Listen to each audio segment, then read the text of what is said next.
मालगाव येथे उरुसामध्ये पिसाळलेल्या कुत्र्याचा धुमाकूळ 20 ते 25 भाविकांच्यावर हल्ला करून लचके तोडल्याची घटना. महापालिका क्षेत्रातील भटकी कुत्री ग्रामीण भागात सोडत असल्याचा आरोप. मालगाव येथे बावाफन उरूस निमित्त येणाऱ्या भाविकांवर तसेच स्थानिक नागरिक यांच्यावर पिसाळलेल्या कुत्र्याने हल्ला करून धुमाकूळ घातल्याची घटना समोर आली आहे. तानंग रस्ता, शास्त्रीनगर पाण्याची टाकी, सिद्धार्थनगर निकम वस्ती, बावाफन दर्गा परिसर या ठिकाणी पिसाळलेल्या कुत्र्याने भाविकांवर हल्ला केल्याची माहिती समोर आली आहे. वृद्ध पुरुष, लहान मुले, वृद्ध महिला यांच्या हातापायाला चावा घेतल्याने ते जखमी झाले आहेत. 20 ते 25 भाविक आणि स्थानिक नागरिकांचा समावेश आहे. मिरज शासकीय रुग्णालय येथे जखमी झालेल्या नागरिकांवर उपचार सुरू आहेत. सध्या उरुसानिमित्त मालगाव येथे गर्दी असल्याने पिसाळलेल्या कुत्र्याच्या हल्ल्यात मध्ये वाढ होण्याची शक्यता वर्तवली जात आहे.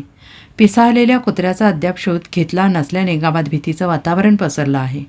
सांगली महापालिका क्षेत्रातील भटकी कुत्री मोठ्या प्रमाणात मालगाव सुभाषनगर परिसरात सोडली जात असल्याचा आरोप ग्रामस्थांनी केला आहे. कुत्र्यांचा योग्य बंदोबस्त करावा अशी मागणी केली गेली आहे. मी मालगावचा रहिवासी बोलू पुजारी. मालगावमध्ये गेले कित्येक दिवस आपले महानगरपालिकेच्या एरियातून कुत्रे आणून सोडत असून आज त्यातलाच एक पिसाळलेला कुत्रा 20-25 जणांना मालगावच्या उरसामध्ये चावा घेतला असून लहान मुलीला व सर्व असं आमच्या वडिलांना देखील कुत्र्याने चावा घेतला असून कुत्र्याचा काही बंदोबस्त ग्रामपंचायतकडून होत नाही आहे आणि पालिकेतून डॉग व्हॅन येऊन मालगावच्या रात्र संध्याकाळच्या टायमाला मालगावच्या एरियामध्ये कुत्रे आणून सोडले जातात आणि शाळेच्या एरियामध्ये चिकन दुकानवाले जे चिकनचे कुत्र्यांचे पाय वगैरे हे टाय टाकतात त्यामुळे कुत्रे तिथे जास्त असतात. शाळेच्या रस्त्याला येण्या जाण्याच्या ठिकाणी कुत्रे एवढे आहेत की संध्याकाळी तिथून एकटा व्यक्ती जाऊ शकत नाही. कुत्र्या त्यांच्या अंगावर केव्हाही त्यांचा जीव येऊ शकतो कुत्रे.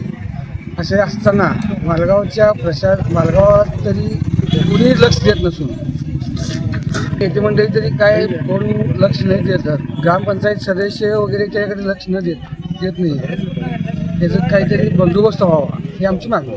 मागं लागणे व हे करणे, रस्त्याच्या बाजूला कचरा असल्यामुळे कुत्रे तिथं असतात व अपरात्री गाडी MRTC लोक पोरे कामाला येत असतात कामासून त्यांच्या मागं कुत्रे लागणे, त्यांची गाडी स्लिप होऊन पडणे हा प्रकार जास्त होत आहे. त्यामुळे काहीही करून कुत्र्याचा बंदोबस्त व्हावा ही आमची वेळोवेळी मागणी आहे. आणि आता काहीही करून ते कुत्र्याचे बंदोबस्त करण्यासाठी आणि ते पिसाळलेला कुत्रा कुठला आले ते पाहून त्याच्यावर एक प्रतिबंधक काहीतरी कायदा प्रतिबंधक करावं हे आमची मागणी आहे. Bureau report SBN Marathi, Malgaon.